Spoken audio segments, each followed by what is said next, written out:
ba ako tatanungin kung sino sa palagay ko ang pumatay kay George Wong? I'm sorry, Your Honor. Where is this leading to? Overruled. You Well, may proceed. thank you, Your Honor.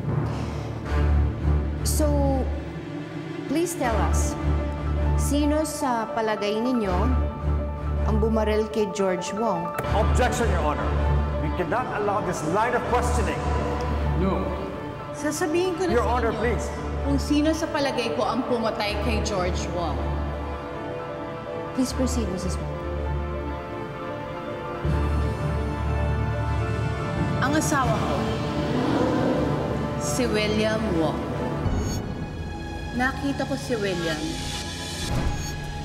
na may pinag-aaralang blueprint. At nung umalis siya, pinuntahan ko yun. Nakita ko na blueprint yun ng bahay ng mga Wong. Doon ko rin nalaman, papunta sa kwarto ni Pa kung saan siya pinatay. At alam ko na doon galing si William dahil nasa labas ako ng gabing yun, nakaabang sa kanya. Sinungaling! Hindi totoo yan! Silence in court! Huwag kayong maniwala sa kanya! Mr. Wong! I'm sorry, Your Honor. Kumanda ka sa akin! William. Pagsisisigan mo! William! Please! Stop it! Your client. Makakontent ka! Sit down! Ito ang sinasabi kong blueprint.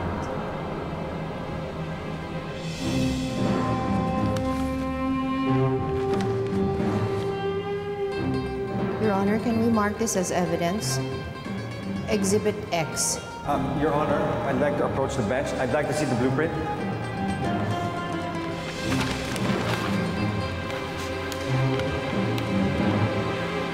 Mrs. Wong, ano sa paningin nyo ang pwedeng maging motibo ni William Wong para patayin ang ama niya? Matindi ang galit ni William sa ama niya. Unang-una, dahil hindi siya ang paboritong anak niya. Dahil nga hindi namin mabigyan ng apo si Pa. Baog ang asawa ko. Objection, Your Honor. Please strike out that statement from the record. Strike that out.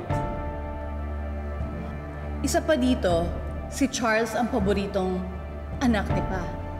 Dahil nga magaling humawak ng negosyo, kaya lagi sila magkasundo nito. Idagdag pa natin dito ang mga kapalpakan ni William sa negosyo.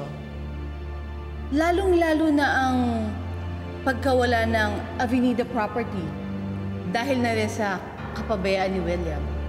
So, ang ibig mong sabihin, kaya pinatay ni William ang ama niya dahil sa galit? Galit, inggit, at kasakiman. Buong buhay ko wala ka nang ginawa kundi sabihin inutil ako. Kayong mag-asawa, inutil. Nung wala akong silbi. Galingan mo trabaho mo sa opisina. Trabaho ka ng tama. Nabaog ako! Baog ka, William. Ang gusto ko, yung akong alam ko kung saan ang galing. Ang kwenta! Yan ang unang property na pagmamayari ng pamilya mo. Anong klaseng anak ka? William, tama na! Namumuhi ang kita pa!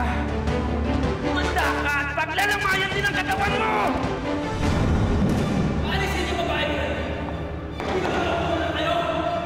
Sorry, Your Honor. Mr. Wong! Stop yelling at us! Please, itong ikakasira mo. Sit down! Tahimikin mo babae niyan! William! Alisin mo ang babae niyan! Sit down! Bakit hindi mo aminan, William? Matagal mo nang gustong patayin si Pa. Dahil matagal mo nang gustong mapa sa'yo ang yaman ng mga Wong. Charles! Yung ayop ka! Kung mo na kang pumunta kay Pa! Oo! Gusto ko sa mamatay! Ayop ka wala ka! Tama na! Gusto ko sa mamatay! Police officers! Arrest him!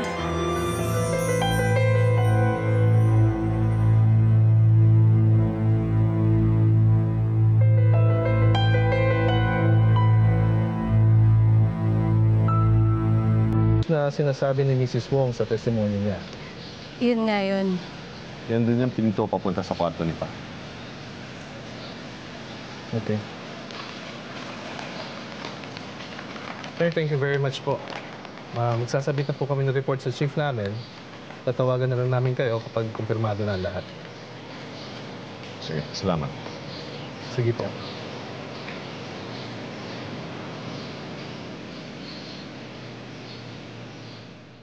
Kahit kailan, talagang wala akong mapapala sa iyo.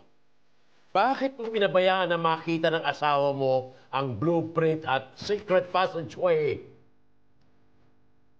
Hindi ko naman alam na pinapakailaman ni Margaret ang mga gamit ko. Ang sabihin mo, talagang ka. Yang utak mo nasa talampakan mo. Urara ka pa. Binabayaan mong makita ng iba ang hindi nila dapat nakita. Galit lang sa akin ng asawa ko kaya nagawa yun. Papo, tulungan mo naman ako makalabas dito.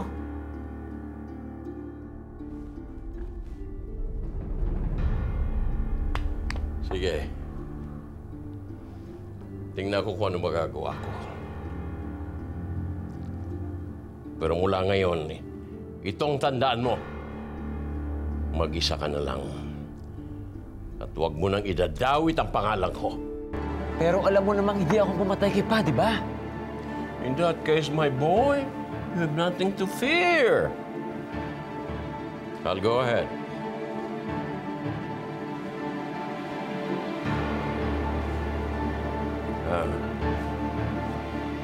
Kayo na bahala sa pamangkin. Oh,